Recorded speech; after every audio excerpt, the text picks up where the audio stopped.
Okay? Yeah. So that's why I said their perceptions is going to be their reality. Yeah. It's because of that. So what am I trying to say?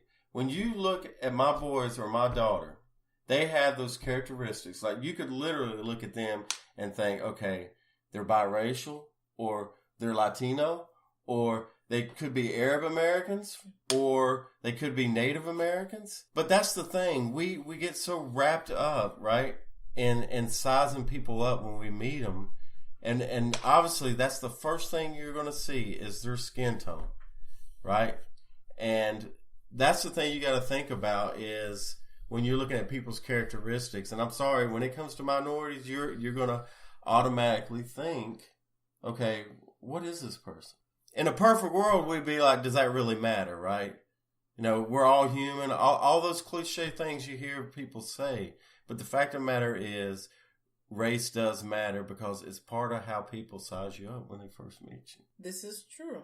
This is true. So, let's lighten it up a little bit because we've been going hard in the paint, babe. We've been calling people out. We've been talking about some heavy stuff. So, why do you love me? Oh my goodness. Well, here's the deal, folks. I mean, like I said, when I was young and dumb and thuggish and just wilding out, you know, I saw, you know, looking back on it, I just saw myself just in a very dark place and going down the wrong road, you know. And I mean, there were just times where I was just putting myself in position to where, you know, man, either I could have been killed or I could have killed somebody, or I could have just got in the game, you know, running the streets. I mean, without, you know, going into too much details, but, you know, again, how I talked about how my father was a product of his environment. I was a product of my environment and the people I associated myself with. But my wife, thank God, pulled me away from that, you know, wilding out, not trying to have any kind of serious relationship with anybody. And she saw something in me that I didn't. And, you know, I'll be forever grateful to her for it, you know, because, you know, I had a good paying job. You know, I actually took a pay cut when I joined the military, but I just knew that she was motivating me. She was motivating me because she knew I could be in a better place than what I was at the time. And that's probably the main reason why I love her. So that's why you loved me then. Why do you love me now? Because when you look at love, I mean, everybody always says it's a loose word to throw around and everything. Love?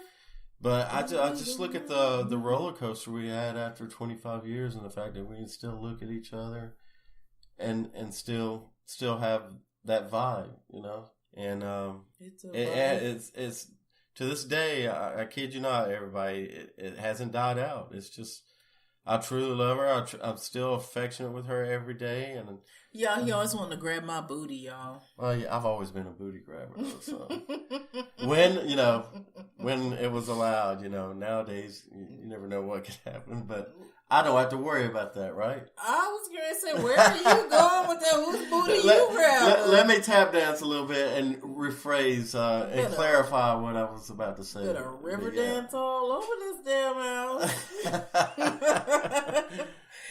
Okay, so what have you learned from me? Patience, probably. Just not having knee-jerk reactions to things, and that's probably the biggest thing that sticks out. What would you change about me? Wow, you did hit me up with a hard one. That's how I do. Let's come back to that one. I'm like Lester Holt up in this piece. Give me a minute or two to think about that one. What else you got? Okay, and as we go from raising children to parenting adults, where do you think we go from here? You mean are you saying once like all the kids are out of the house? No, right now we have a 15-year-old that, I mean, really don't need us for a whole lot. I mean, he's an amazing kid, but I mean, you know what I mean? We don't have small kids, so where do we go as a couple? Parents or a husband and wife? As husband and wife.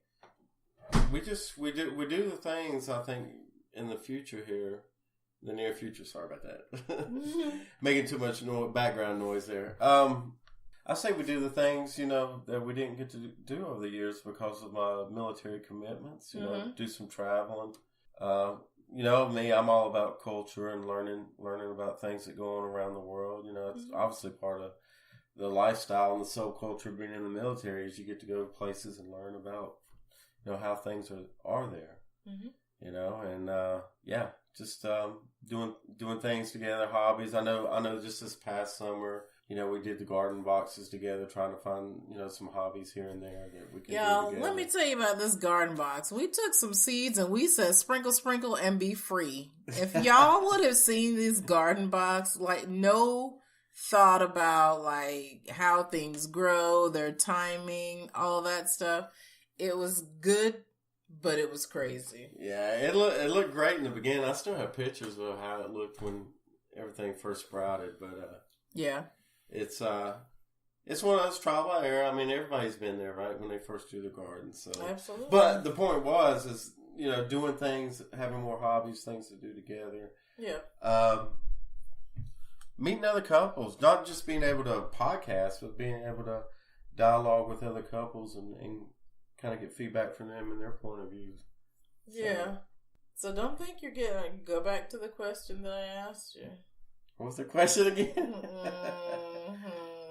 He wants something tonight, so you better get this right. What would you change about me? And I'm an open book. What would you I think change? Sometimes when we talk, and I'm the same way too. I've recognized it. I think sometimes when we talk, just kind of be open-minded about things. Don't get so fixated in the things that you believe in that you don't have an understanding of why, whether it's with me or anybody else, has a certain belief or opinion about things. And like I said, I'm the same way, and especially with social media, because you read the things that people say, and whether it's social media or a text message, it's always can get misconstrued if it's not written in a way that has A through Z. I mean, if it's not clarified like it should be, then and that's why I hate about social media is people get on there and then there's a lot of back and forth when it could have very easily been something that was just misunderstood to begin with. So, no, don't get me wrong. I don't want you to ever change who you are, but when other people, are saying things, try to have an understanding. By other people, he means him. No, but does that make sense? What I'm saying? No. You don't ever feel like when you're talking or somebody says something, you get so fixed in your own beliefs that you don't give them an opportunity to speak their mind, and then I understand how you feel, even though it's not going to change who you are. Oh, okay.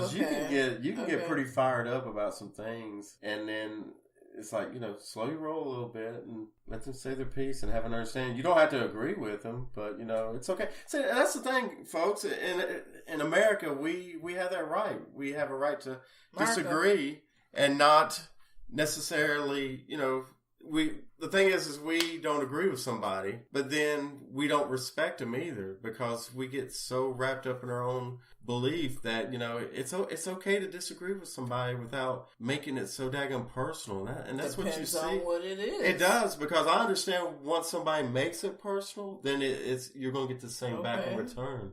But it's like nowadays, you can't have a conversation with somebody and then have a disagreement and it just blows up into something and just be like, okay, what happened to good old, we're just going to agree to disagree. But nowadays, it just gets so freaking blown out of proportion sometimes. And then sometimes, it's things are said and you're looking at them like, are you using the left and right side of your brain or what? So again, it's a case-by-case basis, but for the most part, I think everybody understands where I'm coming from, that you can't have dialogue with folks nowadays without it just the keyboard warriors coming out, as we like to call them. I had a dose of that. Thank you. You're welcome. All right, y'all, we're going to wrap it up. And I always wrap it up with resist. Oh, my gosh. You see what I got to deal with, y'all? Resist, persist, and I believe you.